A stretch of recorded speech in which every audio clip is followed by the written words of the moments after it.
Hey folks, it's JR. Back for another episode of Echoes of Shannon Street Case File. This is going to be episode 9, Lost Opportunity. Let's listen to another clip from the documentary Shannon Street Echoes Under a Blood Red Moon. And then we'll get into our statements. We're going to be taking statements from Patrolman Randy Oliver and Lieutenant R.B. Summers. That there was one Jesus and there's not another one. I don't care who says there's Jesus. I remember the Bible said, if any other man that comes in any other form, he's a lie and the truth is not in it. So I recognize that. So if anybody, but when you have not been taught the way of the Bible, it's easy to persuade anybody. This statement's being recorded at Methodist Hospital emergency room. For the record, Officer Oliver, state your name. I am Randy Oliver. How long have you been on the Memphis Police Department? 5 years. Officer Oliver, are you aware this statement is being recorded? Yes, I am. Officer Oliver, did you have an occasion to make a call on Shannon on Tuesday night, January 11, 1983? Yes. What was your car assignment? 476. Did you have a partner or were you operating a one-man car? One-man car. How did you make the call, or what was the type call you received? I was near the area of Poplar and East Parkway, and I heard a call for help go out in the 21 or 2200 block of Shannon. They didn't put out a location of where that street was, and another car just to the north of me, it's assigned to the West Precinct, got on the call, so I did the same. Did you follow this car up to that location? Up to the location? No, I didn't. It was at another location. I just heard him get the call too, so I figured I was just as close and responded also. How did you approach the scene at 2239 Shannon, Officer Oliver? I came eastbound down Shannon from the first cross street to the west. I believe it was Hyde Park. What did you find when you got to the scene, or were you the first officer there? No, sir. There were several other officers there when I got there. When you arrived on the scene, I believe you came in contact with Officer Swill? Yes, sir. Where was Officer Swill at? He was ducked down behind a squad car that was parked on Shannon just to the west of the house the suspect was in. When you first observed Officer Swill, what was his condition? He was bleeding from the mouth and face area and also from the left arm and hand area. Did you have conversation with Officer Swill? Yes, I did. What was the conversation? I asked him who had been hit. He said he had. I asked him where. He told me. I asked him if he wanted to stay there or if he wanted to go to the hospital now. He asked where my car was. I pointed it out to him, and we both ran back to my car, ducking down behind the other squad cars that were in the street. Did you transport Officer Swill to the Methodist Hospital emergency room? Yes, sir. Was he setting up conscious? He was setting up conscious and talking. Did Officer Swill make any statements as to what occurred at the Shannon address? No, sir, not at that time I transported him. He could not tell you. He didn't recall at that time. Did Officer Swill have his pistol or anything when you arrived? No, sir, he did not have his pistol. Did he have his other equipment on? Yes, sir, gun belt and all that he had on. Did he have his police radio? No, sir. Was he wearing a jacket, or do you remember whether he had a police jacket on or not? He had no jacket on, just his shirt. Did they remove his clothing in the emergency room? Yes, sir. And they were in the room where he is being treated? Yes, sir. All right, that's going to do it for Officer Oliver's statement. He's West Precinct officer, so he jumped the call, which is not unusual. When you have an officer calling for help and you have shots fired and officer down, you're going to get police coming from everywhere. And you can see on this overview here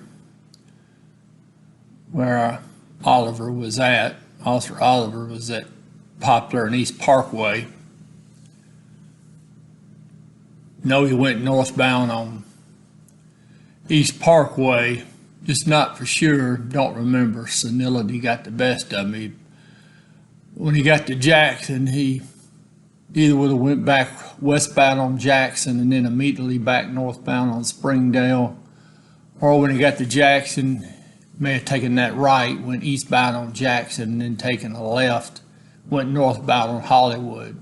Either way, gets him to Chelsea. If you go Springdale, he'll have to cut back to the left and go west maybe a half block or so, then go up Hyde Park. If he came northbound on Hollywood, he's going to have to take a left on Chelsea, go back westbound a few blocks, and then go northbound on Hyde Park. Now you got Oliver going to take Ray Swill to the hospital, Methodist Central. So he loads him up in the car because Officer Oliver said that he had come eastbound on Shannon from Hyde Park, which that would put him on the west side of the house. So it would be easy for him to just double back down Shannon, then go southbound on Hyde Park. He then took a right on Chelsea and went westbound, went down to Watkins, and ran Watkins southbound. And of course, it says Memphis, so Watkins turns into Cleveland. Same street, just changes names if you like to keep you on your toes. So you're on Cleveland, you hit Union, you hang a right. Now the front of the hospital is address 1265 Union, but to go to the ER, he'd had to have hung a left there on the east side of the hospital, went south half a block, and then a right and go back westbound behind the hospital to the ER to have gotten Swill medical care. Well, the record states your name, Robert Bruce Summers. Lieutenant Summers, are you aware this statement is being recorded? Yes, I am. Lieutenant Summers, state your duty assignment and rank. Lieutenant, assigned to Car 104, North Precinct, C shift. Lieutenant Summers, were you working on Tuesday, January 11, 1983? Yes, I was. While you were on duty, did you receive a call to 2239 Shannon? Yes. What was this call in regards to? The initial call went out to the car's disturbance call, and they got on the scene. I didn't actually myself get the call. I just heard it on the radio. They called for a backup, and then immediately they called for assistance. I started down to the scene. What cars made the scene on this call? When I arrived on the scene, I recall seeing these are the officers I saw. Now, there were several officers just almost immediately, but the first ones I saw were Officer Village, who was assigned to 121. His partner is W.R. Downing. I saw Officer Hanscom, Stephanie Hanscom, assigned to car 156. Officer Tommy Turner, who was running 159. Saw Officer W.R. Aiken, assigned to car 166. And Officer Steve Parker, assigned to car 163. Now, these were the ones I saw. Now, there were several other officers I saw afterwards, but those were the first immediate officers I saw on the scene. First saw Tommy Turner by the car, and he was bleeding, and I went to him. And these are the officers that I saw immediately. State in detail everything that occurred prior to, during, and after you arrived on the scene of this disturbance at 2239 Shannon. After I heard the officers call for assistance, I proceeded to the scene. When I arrived on the scene, of course, I had already heard over the radio that shots had been fired and that officer was shot, was hit. When I arrived, I saw Officer Turner at the rear of a van parked in the driveway. He was bleeding from the head. I asked him how he was, and he said he didn't know whether he was shot or just hit. He did know that his head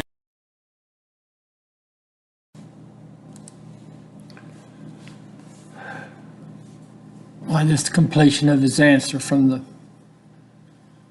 previous question. Car to take him on to the hospital. Talking about Tommy Turner being taken to the hospital. That would have been Cliff Woodruff took him.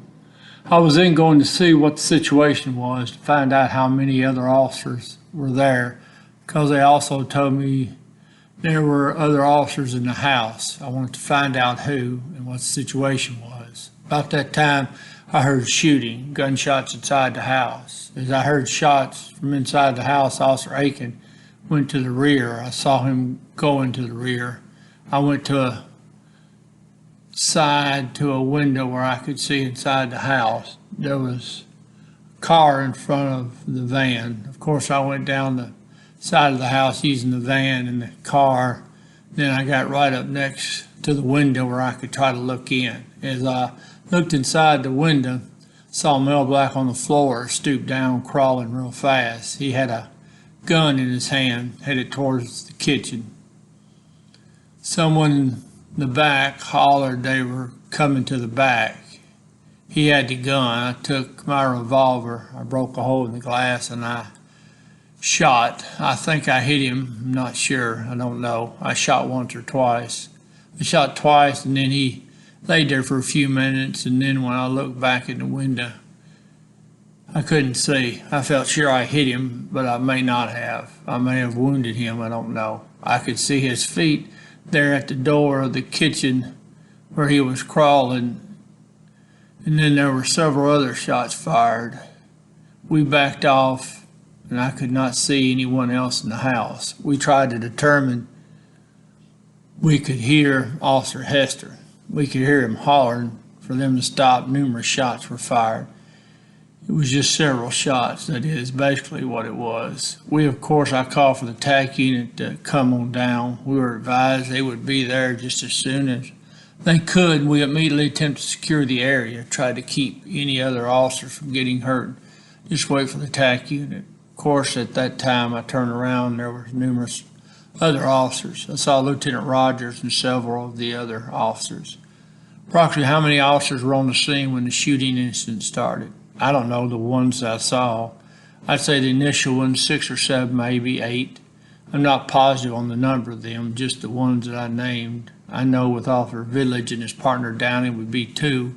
Colston and Woodruff would be 4. Turner would be 5. Haskell 6. Aiken 7. Myself 8. Steve Parker 9. Those are the officers I immediately saw. Now, there may have been others there at that time. I just didn't see them because they were scattered out around the house because of the shooting that had occurred before I got on the scene and then also after I got there.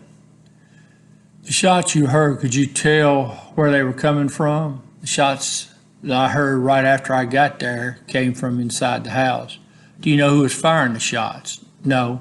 I just know there were 2 officers inside when the firing, right after the firing, there were 2 officers in the house, Officer Swill and Hester. And then right after those shots were fired, I think I heard someone say Officer Swill got out the back door. Do you know besides yourself what other officers fired their weapon? The only other officer that I actually saw fire their weapon. Do you know what Officer Aiken was shooting at? No. Now, Officer Aiken was at the rear of the house. When I say at the rear, it was to the side, given a better location. There's a board fence between the house in question where the suspects were and the house next door. The van and the car in a drive area right there, right between the houses, and the houses are very close together, and I was there at the center of the house. Officer Aiken was would be the southeast corner of the house, just back beyond that. Describe the scene of the shooting as best you can from your memory. At what point are you speaking of? The complete layout of the house and the shooting scene where it took place. As best as I can recall, the house is sitting directly across the street from Shannon Street Elementary. Had a van in the drive of the house, which is on the south side of the street. There's an automobile between the 2 houses. It was a single dwelling house. There was a board fence that separated the backyard of the house where the firing was coming from and the house next door. But the actually entire house I did not see. I did not go around it as far as the back and the other side of the house. Which side of the house would you have been on when you fired your shots? On the east side. And what window did you break out? It would be the center window.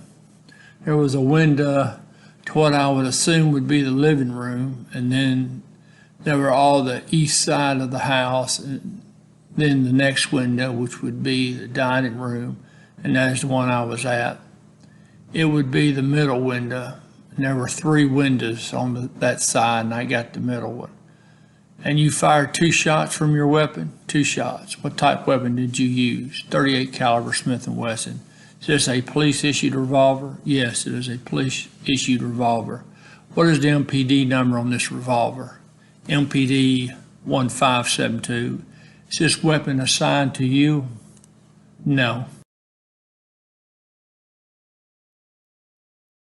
A couple of things before we continue on Lieutenant Summers' statement.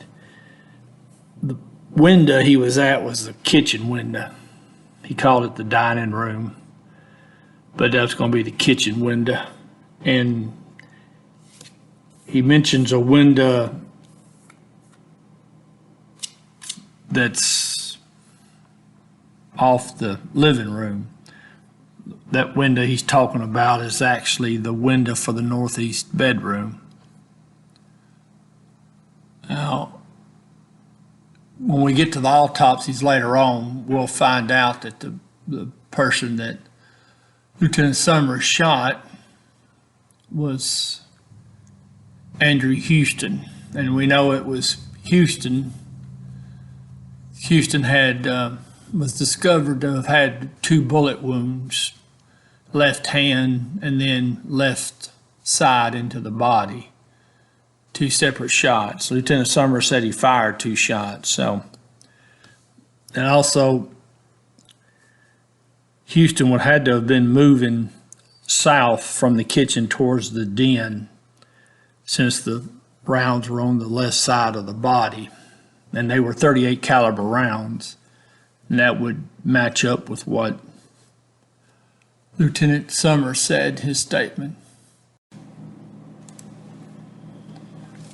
Now, if you'll remember, the previous question was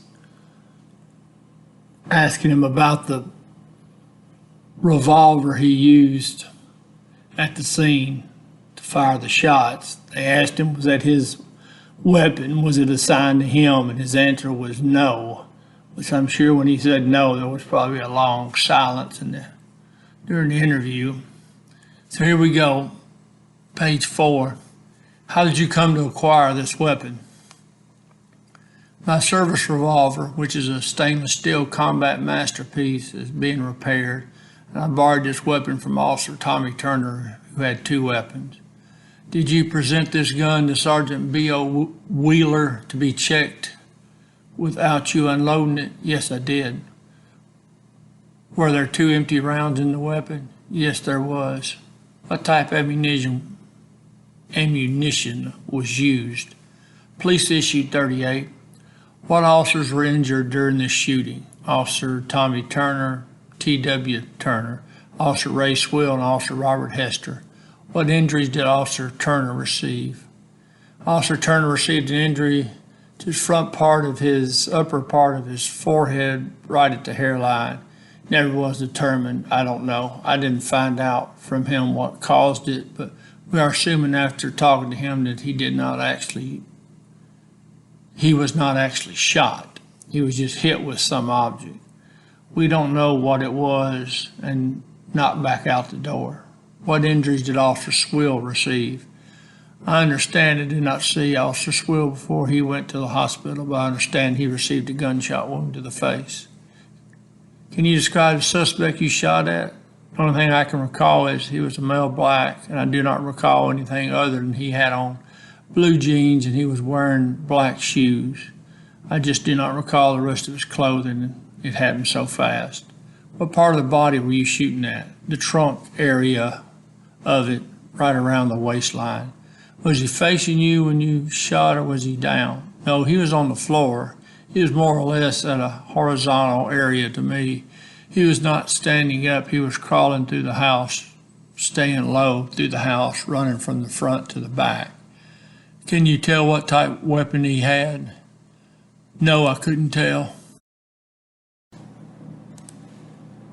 Which hand did he have the weapon in? I'm sorry, I couldn't even tell you that. Did you see Patrolman Hester in the house? No. Could you tell how many people were in the house? No, I couldn't tell. The only thing that I was told by the others that were in the house, Officer Turner, that there were 4 or 5 people in there. After you arrived on the scene and secured the scene, did anyone ever leave the house? No. Where was Patrolman Hester at this time? At this time, to the best of my knowledge, he is still in the house being held hostage. Do you know whether or not he is injured? Yes, he is injured from the officers and also from the sounds coming from the house. Do you know how many officers actually entered the house when the shooting took place? No. I don't know exactly how many. The best I can determine, it was 3. 2 actually got in the house and 1 started in. Do you know who these officers were? Turner, Hester, and Swill. What was the original call they received? Now, I don't recall. I believe it was a disturbance call, but I'm not sure. It wasn't a call of any nature that the dispatcher put more than 1 car on it. Officer Turner, just as routine as he normally does in this area, he just pulled up. He advised the dispatcher he was going to pull up with them on the call.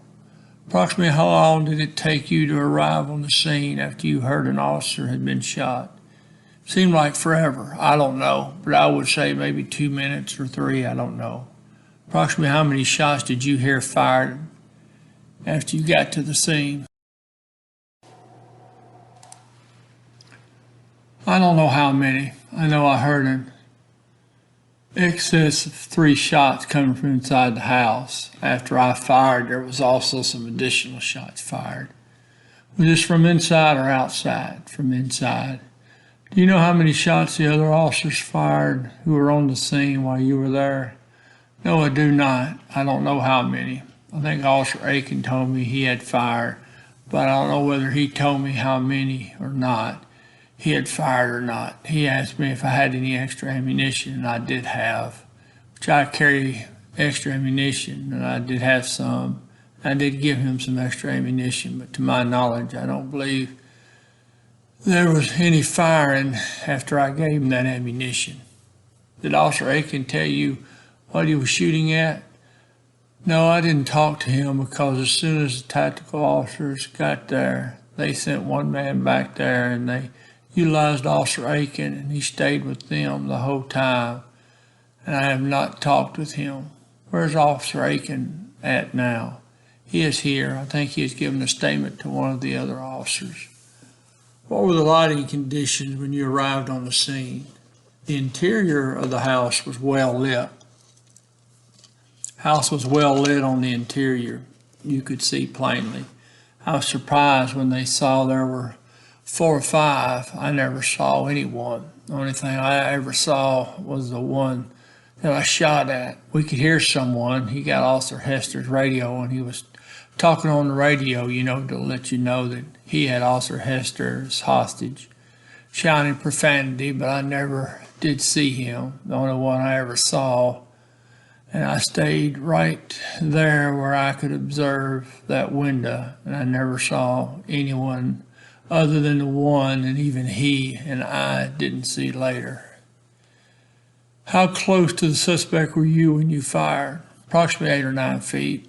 What would have been your background as far as shooting at the suspect? Kitchen cabinets and the floor. I shot more or less to the floor. I saw cabinets. I don't know whether they were kitchen cabinets or not. There were cabinets of some sort across on the other side, and of course there was a door right there. That was the background behind. When you did arrive on the scene, where did you park your car? Parked on Shannon, east of the shooting area, approximately 2 doors. When you arrived on the scene, how many cars did you actually see on the scene? Thought we'd take a quick break from the statement, Lieutenant Summers. Just show you, back in '83, this is what police officers, at least in Memphis, were carrying. They're called bullet loops. Put them on your gun belt, and you see they hold 6 rounds. Now this is Officer Swill's duty belt. You can see he's actually got 2 of them, so he's high tech here. He's actually carrying 12 extra rounds plus the 6 in his pistol. And wasn't too long after this, you would have seen officers, at least in the Tennessee area, would have went to speed loaders, which just by the name tells you that it's quicker, easier to load your weapon. But as you can see from those bullet loops, it'll take a minute or 2 to load up. Something that I admired about Lieutenant Summers, Russ Aiken came up and needed more ammo, and Lieutenant Summers had a whole pocket full of extra ammo to pass out.